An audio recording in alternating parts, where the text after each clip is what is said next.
है वो कल भी वोट लूटेगा। कल भी गोली मार रहा था, आज किसी और रूप में मार रहा है, वो कल भी मारेगा। उससे बचोगे कैसे? केवल ये श्रद्धांजलि के लिए स्मारक बना करके? अगर इसका भी रख रखाव नहीं हुआ तो कुछ दिन बाद कोई श्याम सुंदर जी जैसे लोग, इनकी टीम के जैसे लोग अगर नहीं होंगे, अगली पीढ़ी को इतिहास का पता नहीं होगा, तो हो सकता है इसको भी कोई पूछने वाला नहीं मिलेगा। इसलिए मैं आपसे निवेदन करके अपनी बात को समेट रहा हूं। इस इतिहास से सबक लेना इस पूरे इलाके के लोगों, इस इतिहास से सबक लेना कि जिन्होंने कुर्बानी दी, हमने उनकी कुर्बानी का क्या कीमत चुकाई है, हम उन्हें भूल चुके। और इस आयोजन को भी जो ये पूछे, क्योंकि कल से आपके इलाके में भी तो चर्चा शुरू हो जाएगी, और मैं तो यहाँ आना है उसके पहले ही कुछ पत्रकार से बोल रहा था, अगर इस मंच से कुछ दाएं बाएं हुआ तो हम भी देखेंगे। अरे अब वो सब छोड़ देना चाहिए। बाबा साहब का संविधान इतना ताकतवर है कि अब वो समय चला गया कि कोई खटिया पर बैठने से रोक दे। अब अगर खटिया रहेगी तो खटिया पर या तो सब बैठेंगे या संविधान के मुताबिक ही वो खटिया चलेगी, नहीं तो ऐसी हर खटिया को बाबा साहब का संविधान हाथ में लेकर के हम लोग खटिया खड़ी करने का काम करेंगे, जो संविधान के विरोध में काम करेंगे। हम संविधान को मानने वाले लोग हैं, हम संविधान को अपने सीने से लगाकर चलते हैं, हम हिंसा में भरोसा नहीं रखते। हम जानते हैं कि सबसे बड़ी ताकत अगर किसी हथियार में है तो वो है कलम।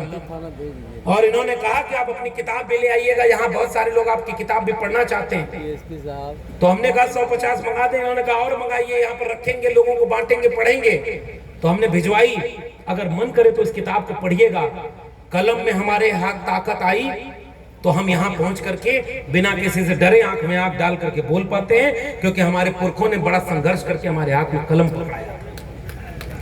और एक प्रोफेसर की डायरी लिख करके हमने ये बात बताई कि आज आपको अपने आने वाली पीढ़ी को बचाना है।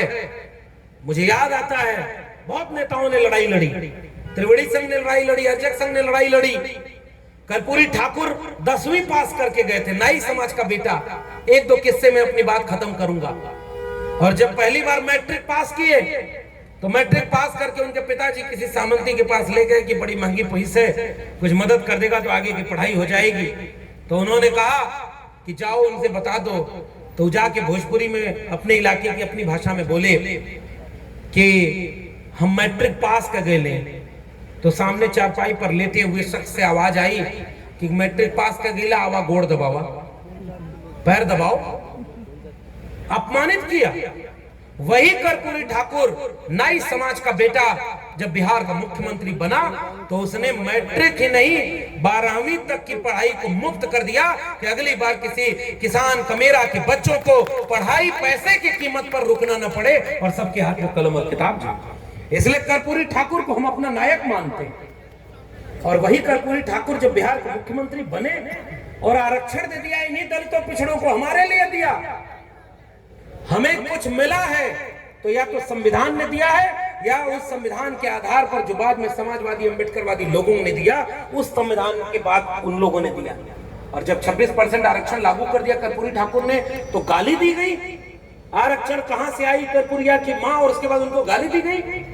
MA BA पास करेंगे और कर्पूरिया को बांस करेंगे। ये बात बोलना इसलिए पड़ रहा है, इतिहास को इसलिए दोहराना पड़ रहा है, गड़ा मुर्दा इसलिए उखाड़ना पड़ रहा है ताकि नई पीढ़ी के बच्चा सब धर्म बचाने न चला जाए, अपना परिवार बचाए, संविधान बचाए, कलम और किताब बचाए। इसलिए हम इस इतिहास को बार बार दोहराते हैं। इसलिए दोहराते हैं कि भूल मत जाना, कर्पूरी ठाकुर ने हमारे लिए गाली सुनी थी। उसी समय उत्तर प्रदेश में राम नरेश यादव मुख्यमंत्री थे, गाली सुनी यादव होकर के, राम नरेश वापस जाओ, वापस जाके भैंस चराओ। भैंस चराने वाला देश नहीं चलाएगा क्या? बाबा साहब ने संविधान इसीलिए दिया था, भैंस चराने वाला, बकरी चराने वाला, मैला ढोने वाला, कपड़ा बुनने वाला, बर्तन धोने वाला, कुम्हार, लोहार, बढ़ई, नाई, मोची, निषाद, मल्ला, इनके बेटे बेटियां भी PM CM और DM बनकर के देश चलाएं। इसके लिए बाबा साहब ने इस देश को संविधान दिया है। और उसी संविधान पर जब कोई DM बना, कोई CM बना तो उनको गाली दी गई। नई पीढ़ी को हम ये बताना चाहते हैं, कर्पूरी ठाकुर गाली सुन करके भी आपके लिए रास्ता खोल करके गए। आज कर्पूरी ठाकुर के समाज को भारत रत्न वो लोग दे रहे हैं जो कल कर्पूरी ठाकुर को गाली दे रहे थे। और हम लोग पहचान नहीं पा रहे, जाति जाति में लड़ा दिया, हमारे लोग भी उन्हीं के बाबा का कथा सुन रहे हैं। आजकल पर्ची बनाने वाला घूम रहा है। अभी जितने नए लड़के होंगे सोशल मीडिया चला रहे होंगे, वो बबुआ का वो नई फोटो आई है, चार्टर प्लेन में घूम रहा है। देखिए नौजवानों, देख हाँ नहीं, नाम उसका क्या लेना, यहाँ से नाम तो